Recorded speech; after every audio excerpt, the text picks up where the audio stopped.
Bill O'Reilly here, Thursday, February 17th, 2022. You are listening to the O'Reilly Update. Here's what's happening across our nation. Just 4 in 10 Americans support President Biden's handling of the pandemic. Hillary Clinton responds to allegations her campaign spied on Donald Trump. Americans take more credit card debt on. The Chinese Olympics whimper to an end. Also ahead, is it morally wrong to reject migrants? But first, a new poll from Politico says 39% of voters approve of the president's handling of COVID. 41% say he's done a poor job. Others apparently don't know. New infections are down about 60% compared to 4 weeks ago. Hospitalizations dropping 35%, many places losing mandates as the virus relents. Los Angeles lifting its outdoor mask requirement. Folks still ordered to wear coverings indoors. Hillary Clinton denying her team spied on the Donald Trump campaign in 2016-17. Court documents show tech firms were hired to infiltrate Trump Tower in Manhattan before the 2016 election. Says Mrs. Clinton, quote, Trump and Fox News are desperately spinning up a fake scandal to distract from his real ones. The more his misdeeds are exposed, the more they lie. Well, talk about spin. We'll find out, Mrs. Clinton. Inflation hammering Americans, U.S. households taking on more debt than any other time in history. 91 million people say they live with the daily fear of maxing out credit cards. 28% of adults are less than $100 from their limit. The average family owes $8,000 to the credit card companies. A third have drained their savings accounts since COVID hit 2 years ago. The Winter Olympics wrapping up in China. The games are a ratings disaster for NBC. Viewership down 50% compared to the 2018 Olympics in South Korea. Just 13 million people watch the competitions each day. Norway on top so far, 28 medals. Russia 24, Germany 20, the USA 19. Closing ceremonies are set for Sunday. Olympics will be in Paris for the Summer Games. In a moment, folks who illegally come to the USA, how should we treat them? Right back. Hey, investors, listen up. Inflation and rate increases are forecasted, which will potentially stall stock market gains. But the experts say apartment building values and rent increases are up. Almost 6.8 million homes are needed in this country right now. You have heard me tell you about NRIA. They are building rental and condominium properties in high-demand, low-supply markets right now. I personally visited one myself in Florida. Their 15-year track record has been delivering competitive returns for investors. So, you might consider investing in a solid foundation and give them a call. 800-800-1414. That's easy. 800-800-1414, or check them out at nria.net. An offer of securities is only made by the NRIA Private Placement Memorandum. Read it first. Past performance does not guarantee future results. NRIA is a real estate development firm. Learn more at nria.net. Time now for the O'Reilly Update message of the day. Acting in a compassionate way towards migrants. It's complicated. First, the facts. There are between 10 and 15 million illegal immigrants living in the USA right now, according to the Department of Homeland Security. Border arrests during Donald Trump's last year in office, 450,000. Border arrests during Joe Biden's first year in office, almost 2 million. A colossal increase. 20 to 50% of those arrested last year were released into this country. Illegal immigrants cost taxpayers about $200 billion every year. On the drug front, cartels move roughly $100 billion worth of narcotics into America each year from Mexico. The amount of fentanyl entering the USA from Mexico is up 1,000% compared to 2 years ago.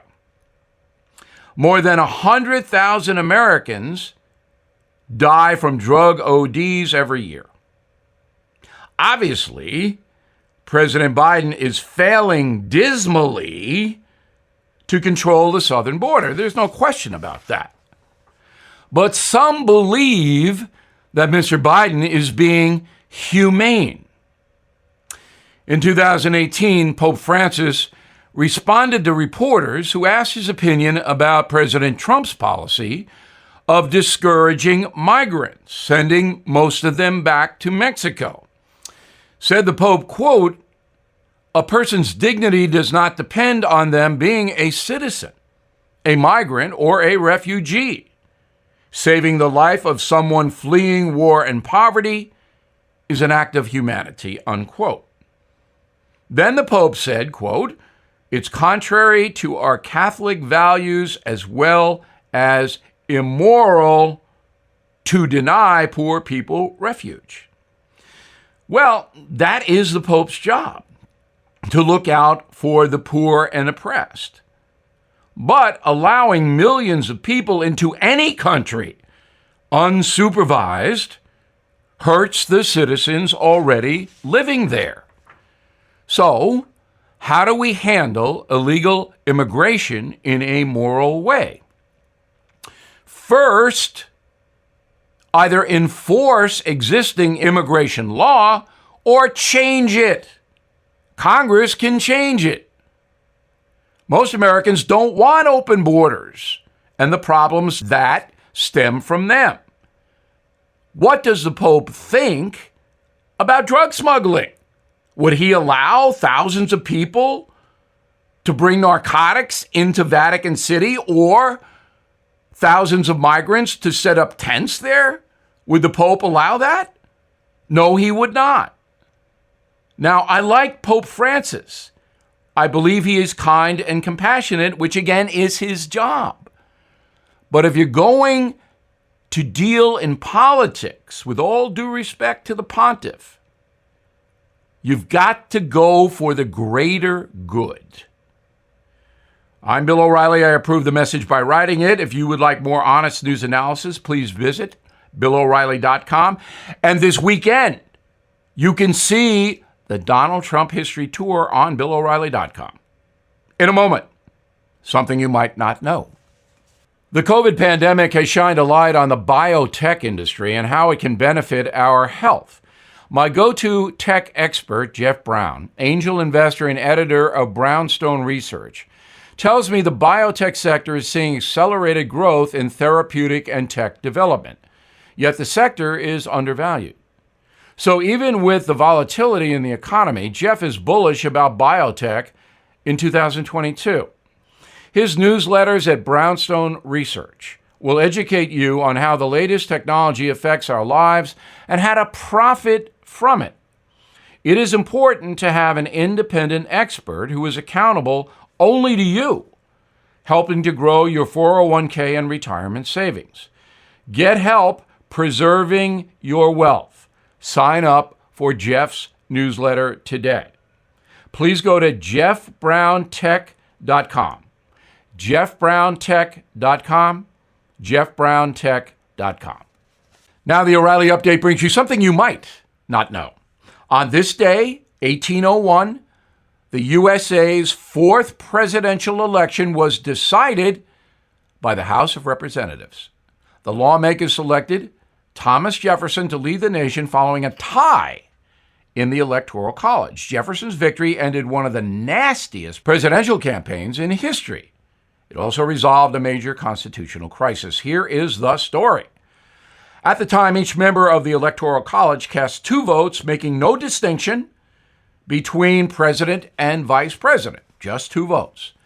In 1800, Thomas Jefferson and his running mate, Aaron Burr, each received 73 electoral votes, a tie. Now, Burr and Jefferson didn't even like each other. Under Article 2, Section 1 of the Constitution, the contest was then sent to the House. Each of the 16 states back then would cast one vote to pick the next commander-in-chief. On February 11th, 1801, Jefferson and Burr lobbied lawmakers with promises of cabinet appointments and other lucrative stuff.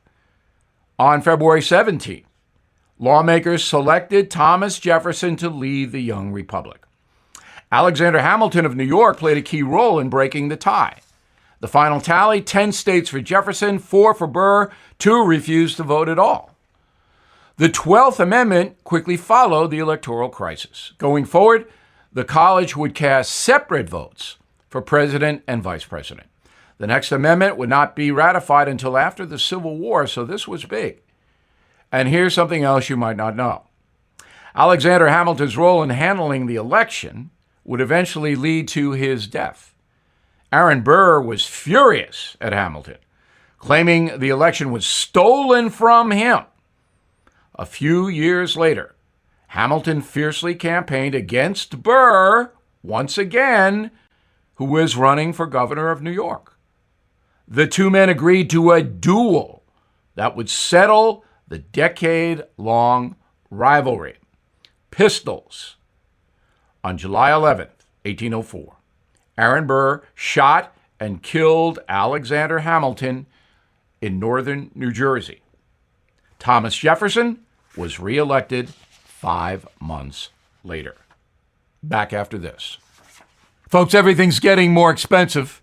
We're in the biggest economic crisis since 2008, with a government that is spending out of control. Consumer prices the highest we've seen in 30 years. Inflation is here.